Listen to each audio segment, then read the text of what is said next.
செங்கல்பட்டு மாவட்டம் மதுராந்தகம் அருகே வையாவூர் ஊராட்சி தலைவர் எந்தவித அடிப்படை வசதிகளும் நிறைவேற்றவில்லை என குற்றம் சாட்டி வார்டு உறுப்பினர்கள் கருப்பு உடை அணிந்து வந்து கிராம சபை கூட்டத்திற்கு எதிர்ப்பு தெரிவித்ததால் பரபரப்பு ஏற்பட்டது.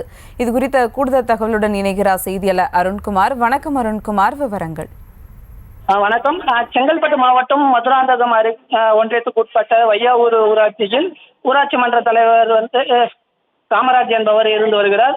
இவர் கடந்த 2 வருடங்களாக இந்த ஊராட்சிக்கு எந்த ஒரு அடிப்படை வசதிகளும் செய்யவில்லை என கூறி வார்டு உறுப்பினர்கள் மற்றும் துணைத் தலைவர் உள்ளிட்டவர்கள் நம்பிக்கையில்லா தீர்மானம் கொண்டு வந்துள்ளனர்.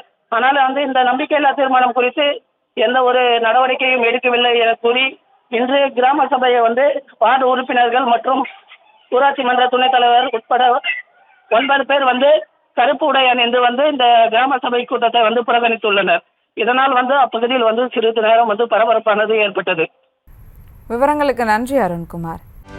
செய்திகளை உடனுக்குடனும் துல்லியமாகவும் தெரிந்து கொள்ள சப்ஸ்கிரைப் பண்ணுங்க.